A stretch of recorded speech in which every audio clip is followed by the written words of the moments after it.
Welcome to our deep dive, everyone. We'll be exploring Ikigai. Ikigai, yeah. Which is, this Japanese concept that really seems to guide us towards living a life full of purpose and joy. Yeah, and it's something that I think a lot of people are searching for these days. Absolutely, and we'll be drawing insights from the book Ikigai, The Japanese Secret to a Long and Happy Life. Oh, great book. It is a great book. Yeah. And it delves into the lives of those Okinawan centenarians. Fascinating. Who just, seem to have that secret sauce. They really do. Of a long and fulfilling life. Yeah. So we're hoping to kind of glean some of that wisdom today. Absolutely. And I think one of the key takeaways from the book is that Ikigai isn't some far-off destination. Right. It's something that we can cultivate every single day. Okay, so let's just get right into it then. What exactly is Ikigai? I think a lot of people think it's like their dream job, the thing that gets them out of bed in the morning. Is it broader than that? It's definitely broader than just a career, although work can certainly be a part of it. The book describes it as this kind of like a Venn diagram, where you have these overlapping circles representing what you love, what you're good at, what the world needs, and what you can be paid for. Okay. And that sweet spot right in the middle where all of those circles intersect, that's your Ikigai. Okay, so it's not just one thing. Right. It's kind of like finding that perfect recipe. Yeah, it's that beautiful harmony between your passions and your contributions. Your inner passions and how you're bringing that to the world. Exactly. And is it something like, I think some people think of it as like you find your Ikigai and then you're good. You're set. Is that the case?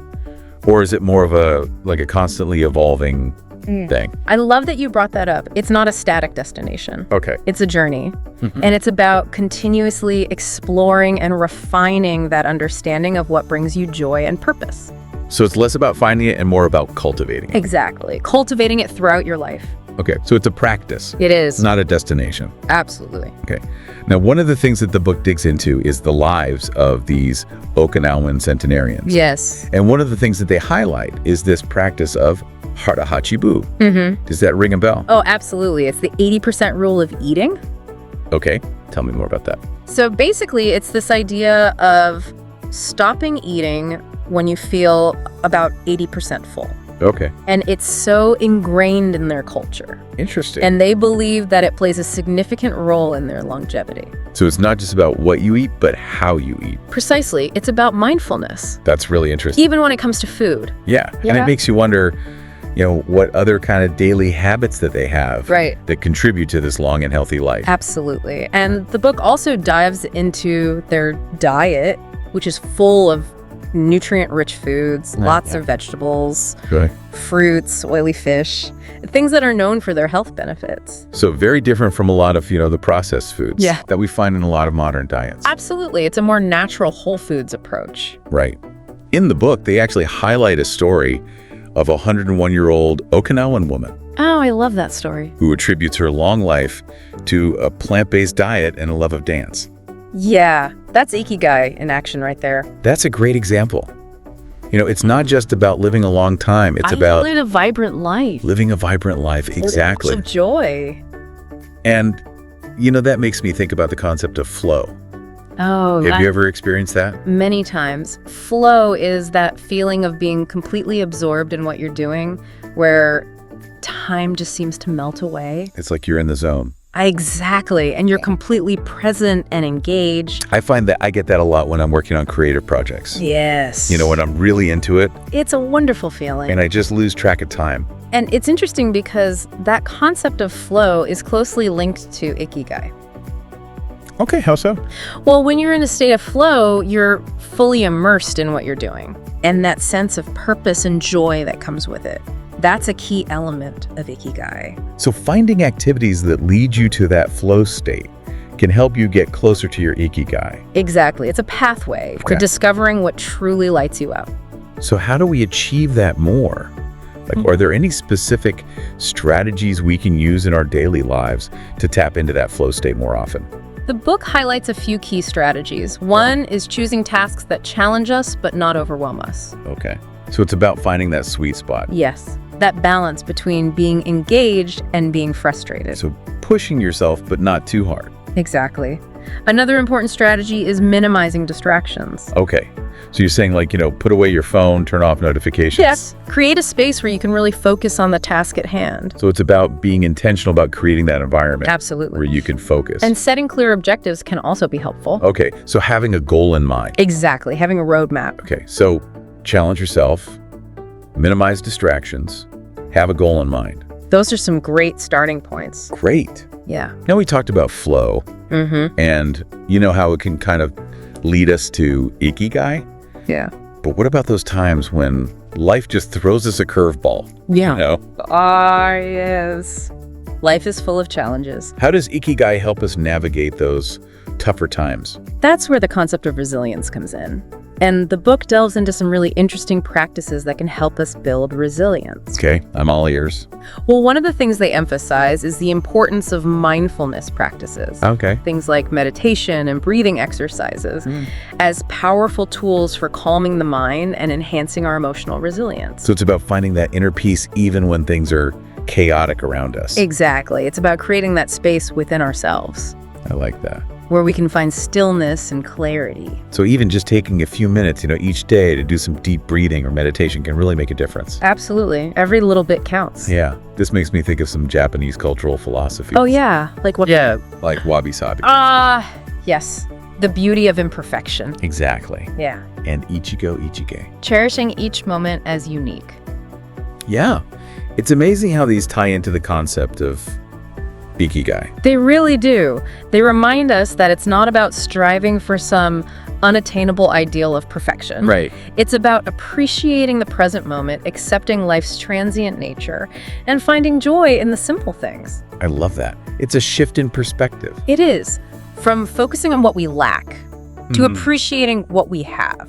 Okay, so we've been talking about, all these great things about ikigai. Yeah. But let's get real.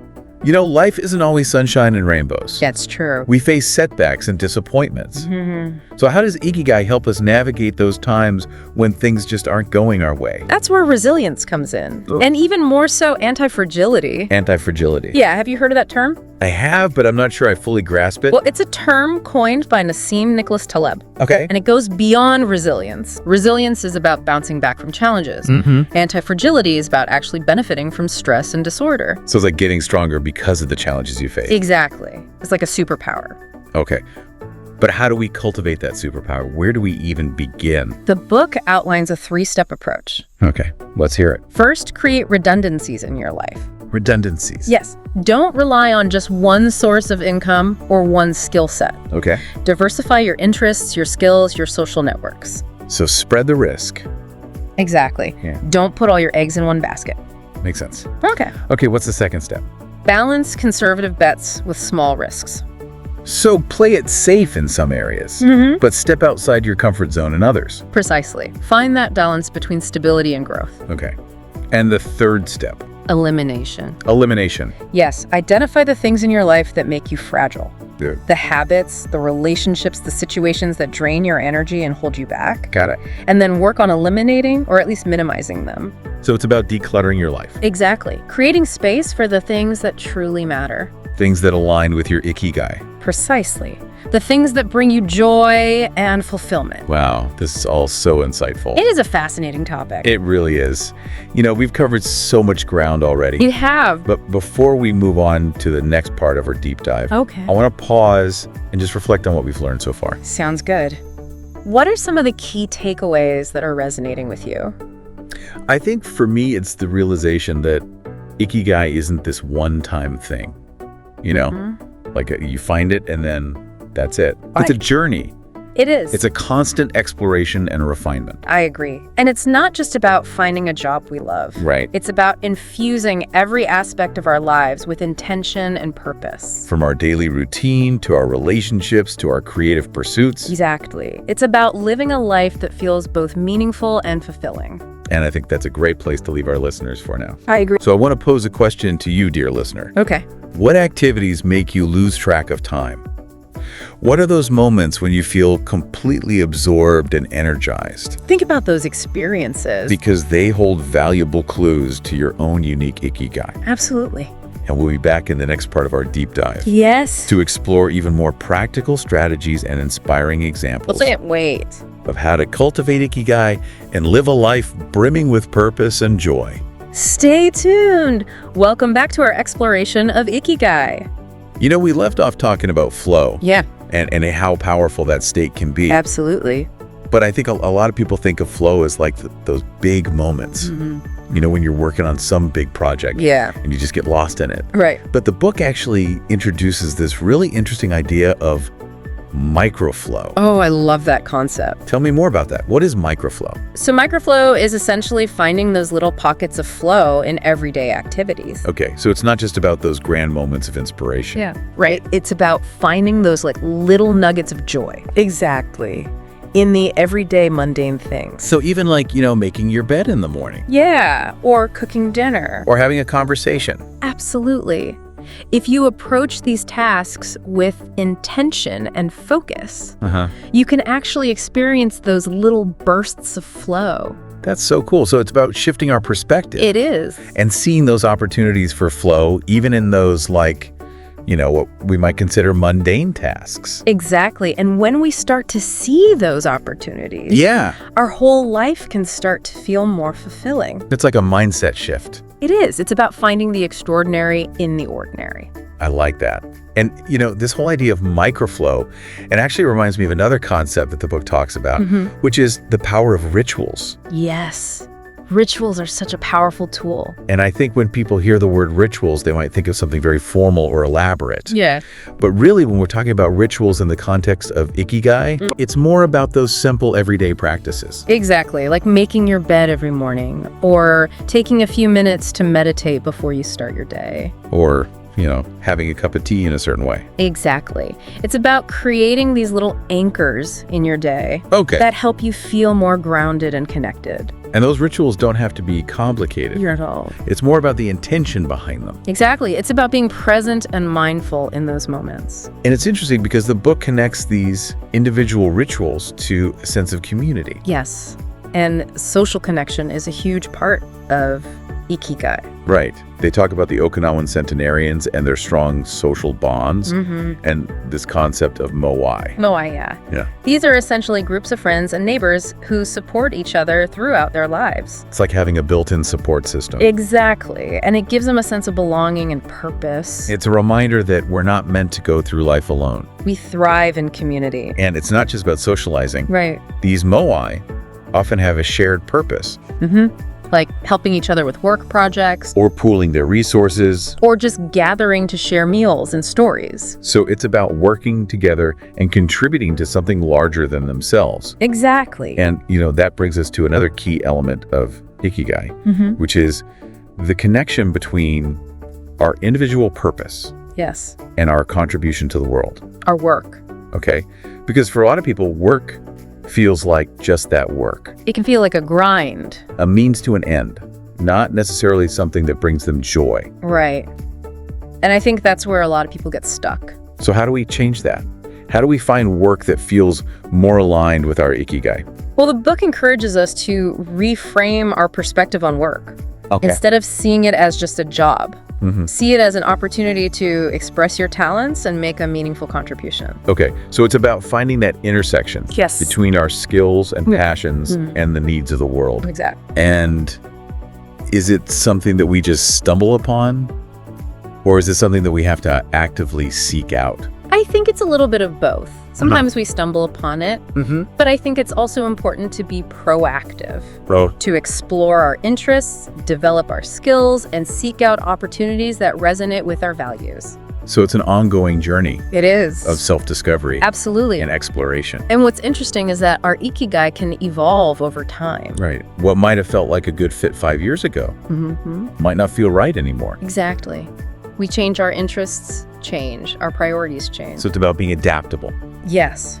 And being open to new possibilities. The book actually gives a great example of this concept through the stories of Takumi. Oh, yes. The Japanese artisans. Exactly. Who dedicate their lives to mastering their craft. And they don't really see retirement as an end to their work. Right. They see it as a continuation. A chance to keep refining their craft. Maybe at a different pace. Yeah. But the passion is still there. And it's so inspiring to see that level of dedication and passion. It really is. But not everyone can be a Takumi. Of course not. We have other responsibilities and commitments. So how do we find that balance? How do we cultivate that sense of purpose and joy in our work, even when it's not our dream job? That's a great question.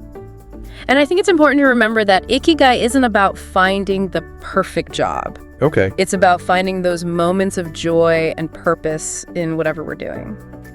So even if we're not, a renowned artisan, we can still find those little sparks of Ikigai. Exactly. Whether it's through our work, our hobbies, our relationships. It's about bringing that intention and mindfulness Yes. to everything we do. Beautifully said. This has been such a fascinating conversation. It really has. I feel like we've only just scratched the surface. There's always more to explore. But we are going to have to wrap up this part of our deep dive. Okay. But before we move on to the final part, I want to leave our listeners with a question to ponder. I love it. What's the question? What are some of your core values? Oh, that's a good one. What truly matters to you in life? Take some time to really reflect on that. Because your answers to those questions will be valuable guideposts as we continue our exploration of Ikigai. Absolutely. So stay tuned for the grand finale, where we'll delve even deeper into practical strategies for cultivating Ikigai and creating a life that feels both meaningful and fulfilling. Welcome back to our final exploration of Ikigai. We're ready to wrap this all up. Yeah, we've talked about the concepts, the tips, even those amazing Okinawan centenarians. Yeah, it's all been so fascinating. Really inspiring, too. It is. And now I think it's time to answer that big question. How do we actually live a life of Ikigai? Yeah, how do we put all this into practice? Right, because it can feel kind of overwhelming. It can. We've got all these ideas swirling around. Right, where do we even begin? Well, remember that question we left you with? What are your core values? What truly matters to you? Yeah, that's a good starting point. It is, because those values are like your compass. Okay. They guide you towards your Ikigai.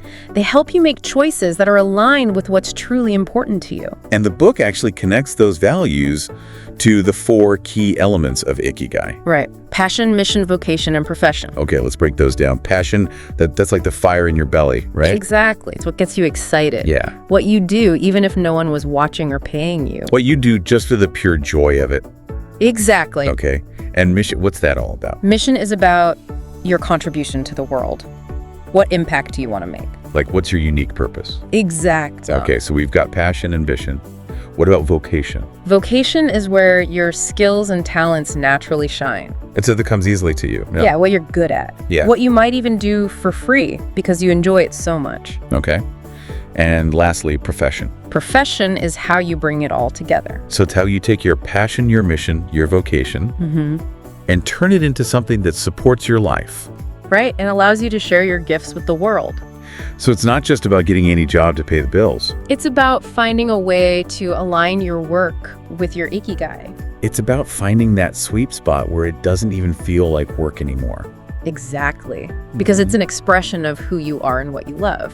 And the book talks about these Ikigai artists. Oh yeah, those people who find so much purpose and joy in their creative pursuits. Yeah, and it doesn't matter if they're getting paid for it or not. Right, it's the act of creating that brings them fulfillment. And I think that's a really important point, because Ikigai isn't limited to our careers. It's about finding those activities, those moments that make us feel alive and engaged. Whether it's through our hobbies, our relationships, our community involvement. Exactly, it's about infusing every aspect of our lives with that sense of purpose and joy.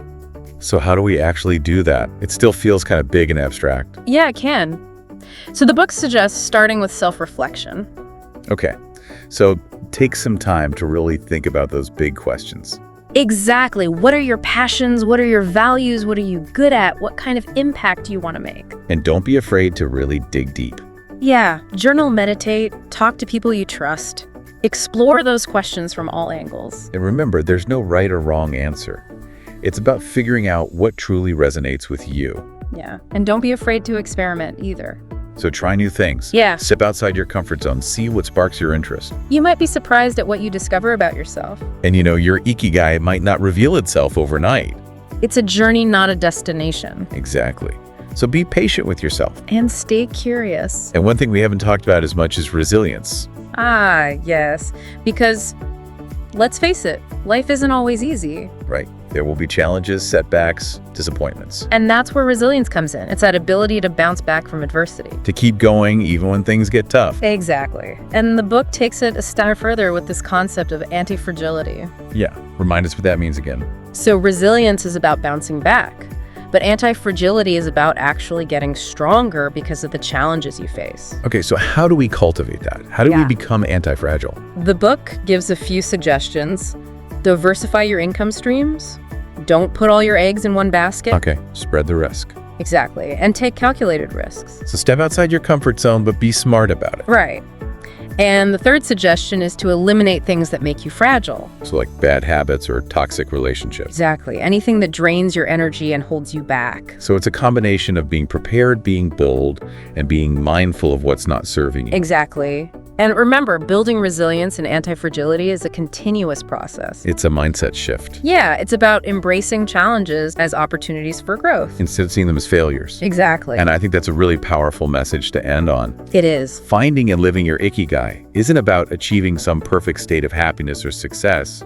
It's about embracing the journey with all its ups and downs. It's about finding those moments of joy and purpose, big and small. And using those moments to fuel our growth and evolution. To become the best versions of ourselves. So dear listener, as we wrap up this deep dive into Ikigai, we want to encourage you to keep exploring, keep experimenting, keep asking those big questions. And remember, the journey itself is the reward.